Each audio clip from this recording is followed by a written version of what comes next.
presentation, we will go over the information that we learned in our microeconomics class chapter by chapter and relate it back to our chosen company, TELUS. TELUS Corporation is a telecommunications company founded in Edmonton and Calgary, Alberta, with its headquarters located in Vancouver, Canada. TELUS has been delivering innovative telecommunications solutions to Canadians for years and has become the country's second largest telecommunications company. Hi, I'm Jada with Chapter 1. The big question is, what is economics? Well, economics is the study of how humans and societies make decisions of how to use scarce resources to produce goods and services. Opportunity cost is the value of an alternative that is given up as a result choosing another alternative. Customers who shop at TELUS may experience this when choosing Wi-Fi and phone plans. Some customers may not be able to afford high-speed internet, as a result will only purchase regular internet. As we can see, TELUS has Wi-Fi options of $95 per month, $99 per month, and $119 per month. Since some people may not be able to pay $119 per month, they would purchase the $95 per month, and as a result having fast internet as the opportunity cost. Consumer goods are products bought and used by consumers. TELUS produces consumer goods such as Wi-Fi, phone plans, cables, and TVs. Capital goods are products used to make or better other products bought by consumers. Trade is the process of buying and selling goods and services. Trade can help economies grow and can serve as a mutual benefit of both parties. TELUS has a trade-in option available for consumers where they can trade in an old phone for TELUS credit. This benefits TELUS because they are able to use the old phone for parts, while the customer benefits from receiving credit that can be used towards a new phone or other products from TELUS. There are three fundamental questions of business on what to produce, how to produce it, and for who. Every business must ask this question in order to have a successful business. TELUS produces high-speed internet, satellite and IPTV, cellular mobility, and much more. Hi, I'm Ainsley. Chapter 2, an introduction to supply and demand. Demand is defined as a consumer's desire to purchase goods and services and their willingness to pay a price for that specific good or service. For TELUS, this means that they want to look at what the customers wants and how much they're willing to pay for it. They also want to look at other telecommunication companies' prices as well. This is because the demand for internet and phone services is high, with almost all households in Canada having at least one phone or internet service. As for the customer, they want to get as much as they can for the best price. Supply is the total amount of a specific good or service that is available to the consumers. TELUS offers a wide variety of products and services with varying prices and offerings. TELUS offers mobile plans, internet plans, home security, and health plans. They also sell electronics such as mobile phones, home phones, and tablets, both new and pre-owned. A market is a place where parties can gather to facilitate and exchange goods and services.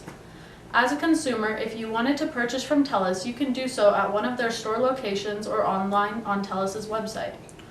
By offering their goods and services online, it makes it easy for anyone to purchase from TELUS and can easily compare their prices with the competitors.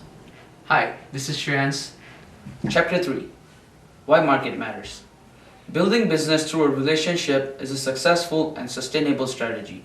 A critical part of a strategy is identifying and building a relationship with people who would value the products and service you offer. This is why market matters. So TELUS marketing strategy development requires a comprehensive market analysis. It can be done by quantitatively and qualitatively assessing the customer's market. The information obtained from the market survey will help TELUS management in identifying the emerging opportunities, exposing the potential threats, and understanding how they relate to the company's major strengths and weaknesses. Next one, we have production quotas, tax, and subsidies.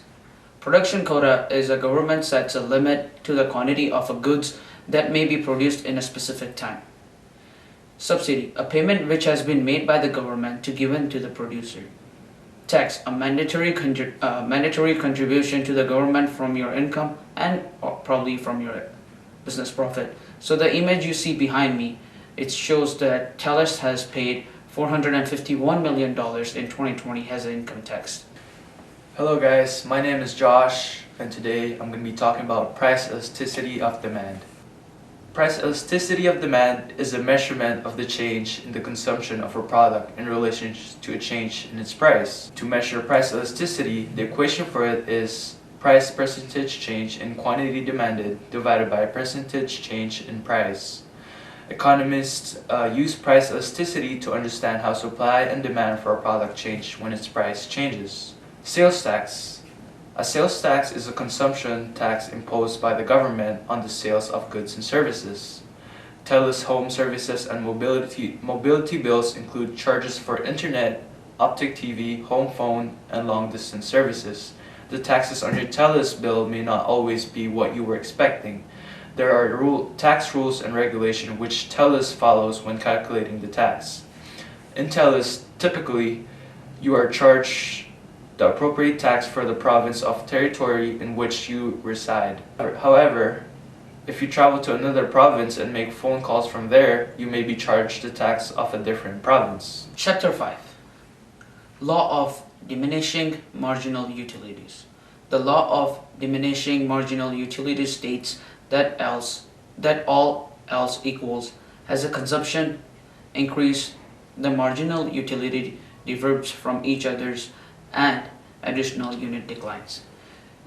Next one we have consumer purchasing decisions. Consumer purchasing is not only affected by internally or externally, it influences, but these are also affected by the type of purchases consumers make, like minor new purchase, minor repurchase, major new purchase, and major repurchase. Next up we got consumer surplus. Consumer surplus is an economic measurement of a consumer benefits. A consumer surplus happens when the price that consumers pay for the product or services is less than the price they are willing to pay. Chapter 6. So what is a firm?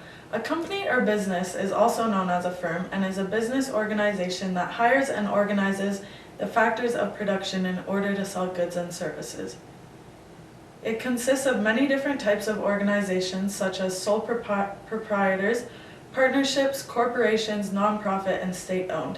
TELUS would be considered a corporation because it is publicly traded. Explicit costs are tangible expenses paid out in actual money, typically rent or salary, whereas implicit costs exist without the exchange of cash, typically opportunity costs. TELUS implicit costs would be hiring a new employee. The cost would be the time it takes an existing employee to teach the new team member, and TELUS explicit costs would then be the salary given to that new employee as actual money is being paid out. Marginal costs are costs added when an additional unit of a product is produced. A variable cost varies according to the level of output. TELUS variable costs would be materials used to produce, such as computers and wiring. So how can firms cut costs? In order to be able to cut costs, a company must cut the average cost rather than the total cost. Companies can cut costs by overall seeking cheaper options.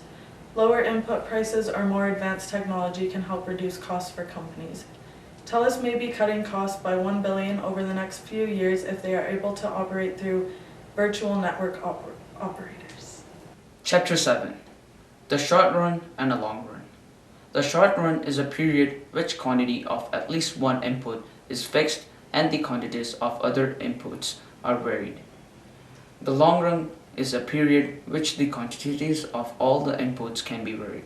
There is no fixed time it can be marked on the calendar to a separate short run from the long run. Economics of the scales are cost advantages companies experience when the production becomes efficient, as the cost can be spread over a larger amount of goods. TELUS corporations can take the advantages from economics of the scales it has within the industries, fighting off a few new entrants through the cost of advantages. TELUS corporations can focus on innovations to find and differentiate its product from the new entrants. Chapter 8. Perfect competition. Perfect competition is a theoretical market structure where all firms are price takers. This means that all firms can sell an identical product and the market has no influence on pricing. There are no monopolies with perfect competition, and firms can enter and exit the market as they please without cost. In perfectly competitive markets, producers and consumers have no control over the price that products are bought and sold at. Supply and demand determines the pricing in the market, and it's up to the consumer as to whether or not they want to purchase the product for the price that it's being sold at. In order for firms to make money, they have to understand how to properly price their products so that they can establish themselves within the market and make a profit. Profit is defined as the financial benefit realized when revenue generated from a business's activity exceeds the expenses, costs, and tax involved in sustaining the activity in question. On the other hand, there is loss. Loss is defined as the difference between the revenue received from the sale of an output and the costs of all inputs used, as well as any opportunity costs. It is important for TELUS employees to understand profit and loss not just at the higher levels but at the sales representatives in the store. TELUS store employees make a commission off of their sales, and thus they want to push themselves to make sales so that not only themselves but the companies can benefit financially. When companies have high profits, they attract new businesses to the market. If you recall, in a perfect market, it is easy for firms to enter and exit. However, while profit can attract entries, losses can cause exits. Any number of things can cause firms to be profitable, ranging from new technology to ever-changing fashion trends. However, it is because of the new technology and changing trends that firms can easily find themselves to start experiencing losses. Market failures. Market failure refers to the inefficient distribution of goods and services in the free market. In a typical free market, the prices of goods and services are determined by the force of supply and demand. Any change in one of those forces results in a price change and a corresponding change in the other force. The changes lead to a price equilibrium. Chapter 10. Monopolies. A monopoly is defined as a dominant position in an industry or sector by one company to the point of excluding all other viable competitors. This means that in a monopolistic market, there is no competition, which leaves one company all the power over the market. An example of a monopolistic market would be if a small town only had one grocery store or a gas station, and it's the only one for a large distance. Then those stores have a monopoly over anyone who needs food or gas in that town because there's no other option for them to go to. What is so bad about monopolies? As discussed earlier, price discrimination is how producers sell a product to different people for different prices. A discriminating monopoly is a market-dominating company that charges different prices, typically with little relation to the cost to provide the product or service to different consumers. TELUS is not a monopolistic because there are other telecommunications and internet companies in Canada such as Bell, Shaw, Rogers, and more. However, communication and transportation services are a little like a monopoly. Because there are a few telecommunications companies in Canada, there are limited options for consumers. It also isn't easy to just start a telecommunications company. There are companies that have contracts and deals with certain areas to be able to put up satellite towers, therefore other companies can't set up towers there. This gives certain companies control over certain areas. Chapter 11. Monopolistic competitions. It involves many firms competing against each other but selling the same products in some way. Like example includes a store that sells a different kinds of clothing, restaurants or grocery stores that sells the different kinds of food, and even the products like a golf ball. Oligopoly. My apologies if I said it wrong. An oligopoly is a market structure with a small number of firms, none of which can keep the other from having a significant influence. The concentration ratio measures the market shares a largest firm. Collusion. Collusion is a non-competitive and a secret sometimes but illegal agreement between two rivalry companies, which attempts to disturb market equilibrium. The act of collusion involves people or the company which would typically compete each other. It is a long process to create a successful business, which TELUS has sure done. TELUS has created consumer goods through capital goods that are sold according to supply and demand. Since phones and internet usually have inelastic demand, TELUS does not need to worry too much about the economy changing. No matter the price change, people usually still pay internet and phone bills, which TELUS also adds tax on according to province. Since TELUS is part of an oligopoly market, the competition is not too high. Overall, TELUS has worked its way to become the successful company that it is and has made sure that it overcomes any obstacles thrown its way. Recommendation. In conclusion, we recommend that the company moves forward through utilizing its strength to invest into the future. TELUS has a great work culture, experience, and most of all, a respectable and responsible reputation to customers. The company would do well to be more thorough with connection, communication, and financial. creating better mediums for financials and communication to be looked over and assessed. This will help keep profits and saving high in future turbulence times. Better communication will also decrease the likelihood of TELUS' reputation from being tainted. Additionally, we believe the future of the company could be very successful. We think it would greatly benefit the company to look into network initiative and new potential technology. Network initiative can be taken advantage of today and will highly likely increase in the future. This can gain the company and future customers money and generate an even better reputation. Revenue will increase as much as 5% per year, and this will greatly increase the company's worth now and especially after 10 years.